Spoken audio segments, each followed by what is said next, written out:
Hello, divers, coming to you from Studio D. This is the Deep Dive Microcast, a brief look into things I find interesting, and I hope you do too. I'm Tom Feeney, raconteur, Kool-Aid sommelier, and writer for Wang's Chop Movie Magazine. Ah, summertime. For many, it evokes images of sandy beaches, cold drinks, cookouts, ice cream, and of course, sharks. Americans are shark obsessed. Ever since Jaws was set loose on the populace back in 1975, an entire industry has grown and grown and grown around our toothy friends from below.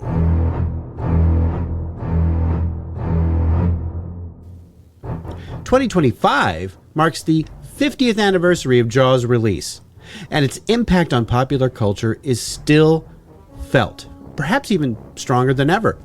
I mean, really, what cable network has an event called Panda Week, or Sloth Week, or even Axolotl Week?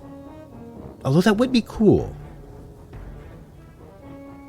Years ago, we took a look at the many Jaws ripoffs that came after the success of the original movie. And there were many. Let's see. The Last Shark, Great White, Mako, the Jaws of Death, Orca, Cave of the Sharks, and, of course, the adult version, Deep Jaws. No, I am not making that one up. It's actually a bad ripoff about a bad ripoff. The film centers on Uranus Studios, yeah, I know, a once thriving movie studio now relegated to producing low-budget films. In a desperate bid to stay afloat, get it? They decide to plagiarize elements from both Jaws and the notorious adult film Deep Throat. Miraculously, they secure $1 million investment from Henry Kissinger? Yeah. And produce a low-budget mermaid pornographic film featuring a homosexual shark. Ladies and gentlemen, I give you the 1970s. Now, as weird as it was, Deep Jaws has nothing on the film we're focusing on today. A disaster piece of epic proportions. A misguided, micro-budget mess of a film with its cinematic ineptitude exceeded only by its sheer audaciousness. My friends, I present to you the 1995 embarrassment, Cruel Jaws, aka Jaws 5.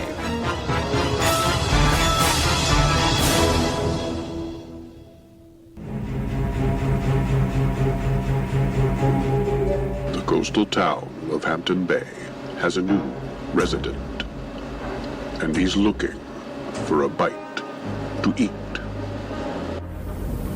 So what do you see, Rick? Not even the propeller of a transatlantic ocean liner could do this. It was a shark, all right, and a big one. You know, folks around here are waiting for the season to open. If word gets out that a shark tore a driver to bits, hey, you can kiss the tourist season. I'm sorry. If there is a shark around here, gentlemen, we don't have any choice.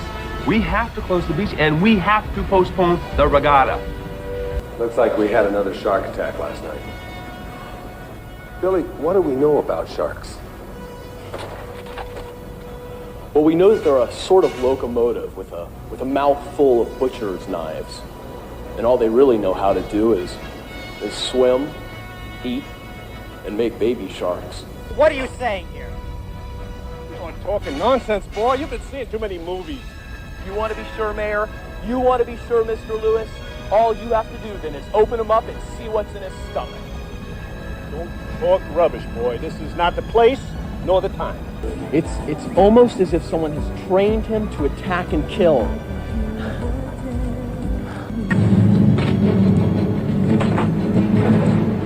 They feed on instinct. They feed for survival. But not this time. This killing machine has cruel jaws.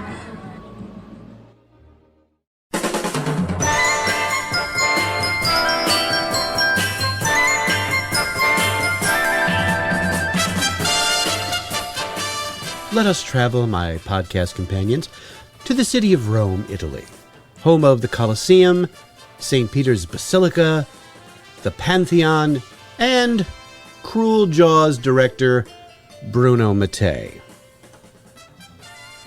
Born in 1931, Bruno Mattei was a prolific Italian director, screenwriter, and editor known for his extensive work in exploitation cinema.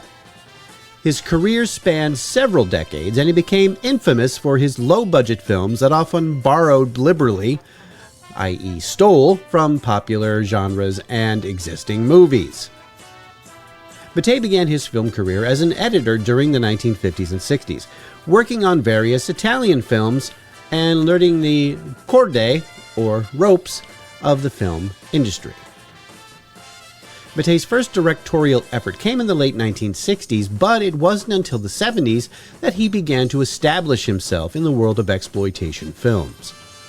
His early work included a variety of genres, from sexploitation to horror to action films, sometimes all of them at once. In the 1980s, Mattei's output, unsurprisingly, veered towards horror movies. Why unsurprisingly? It was the 1980s. Need I say more? During that decade, Bruno Mattei directed no less than 5 straight-up Italian-made horror films. And perhaps the most notorious of those, and I mean notoriously bad, was the 1987 horror/Civil War Western, Scalps. Scalps, a symbol, a religion for the Indians. Soldiers who come in search of a woman and will do anything to get her. But this woman is different from the others. A desperate flight. A relentless pursuit. An inevitable capture. Scalps, renegade survivors of the Civil War, fighting against peaceful Indian tribes. A white man who hates the Indians. An Indian girl who lives only for revenge.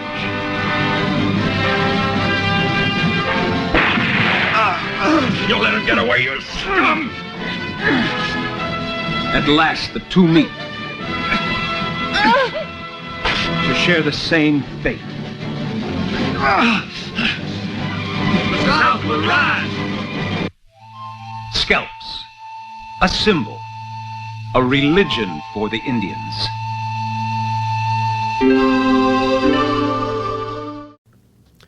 Scalps joins Hell of the Living Dead, aka Virus, The Other Hell, aka Guardian of Hell, Rats, Night of Terror, and Zombie 3, aka Zombie Flesh Eaters 2. That is a lot of AKAs. Mattei quickly became known for his ability to produce films on very tight budgets, often using pseudonyms like Vincent Dawn. He had a knack for tapping into popular trends and genres, creating films that were derivative yet distinctive in their audacity and style. No wonder he was referred to as the Italiano Ed Wood, or, yes, the Italian Ed Wood. Mattei is officially credited with directing 57 films, although he most likely helmed more than that. Over the years, Mattei's work has developed a cult following. His films are celebrated for their unintentional humor, over-the-top plots, and creative resourcefulness in the face of budget constraints. And this resourcefulness was in full display during Cruel Jaws. The story begins with the crash of a military ship named the Cleveland, prompting divers Paco and Jose to search for it. Both divers, along with their captain, are killed by a large tiger shark. Meanwhile, in Hampton Bay, Florida, Dag Sorensen, who runs an aquarium with his sons Bob and Larry, faces eviction due to unpaid rent. The body of one of the Cleveland divers is found on a nearby beach, and a local fish expert confirms it was a shark attack. Despite this, the mayor refuses to cancel the upcoming regatta. Sound familiar? Yes. After the shark claims another victim, warnings are ignored, leading to inadequate shark-proofing measures. And during the regatta, the shark breaks through barriers, killing several cast members. Now, in an attempt to kill the shark using a helicopter, of course, it ends in failure, and the shark destroys the helicopter and killing everybody on it. Oh, but here's the twist.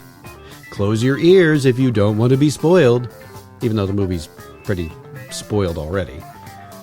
The vessel Cleveland was carrying the shark as part of a Navy experiment to turn sharks into weapons. Because why not?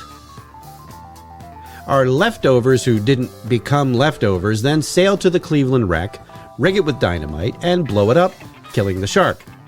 Dag wins a reward which helps him save his aquarium.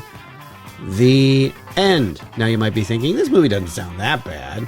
Well, that's because I neglected to mention that good old Bruno Mattei thought it would be a good idea to steal footage from not one, not two, but at least 6 other killer shark movies. Scenes from all 4 Jaws movies were placed in the film, as well as from 2 other Jaws ripoffs, Deep Blood and Great White. Now, how did Bruno Mattei get away with this? Well, simply put, copyright infringement laws are not as well enforced in certain countries.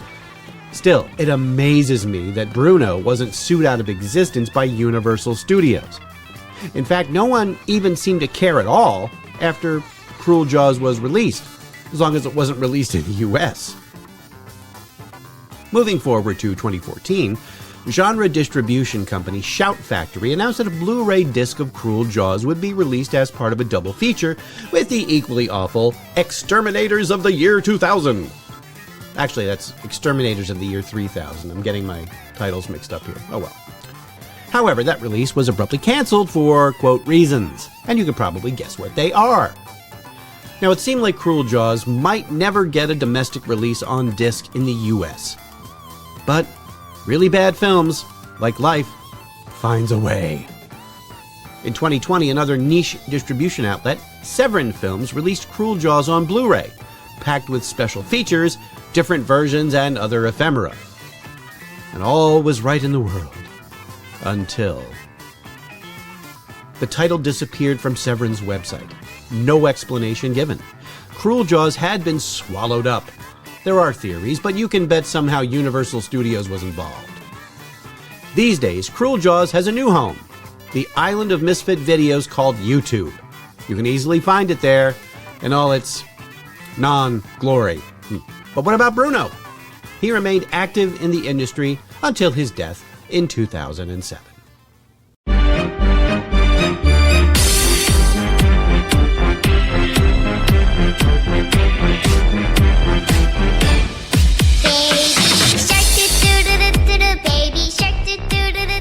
Thanks for listening. If this is the first time you've heard this podcast, check out our past episodes, available on almost all podcast providers, and subscribe so you don't miss a single one. If you like what you hear, write a review. We'd love to know what you think. Or drop us a line at thedeepdivepodcast@gmail.com or on our Facebook, Instagram, or Twitter feeds. You can find links to those and our awesome t-shirt store in the bio of our Instagram page. All clips used in this podcast are meant for educational purposes only and not to infringe on existing copyrights. The Deep Dive Microcast is part of the Deep Dive Podcast family and a production of Automaton Studios.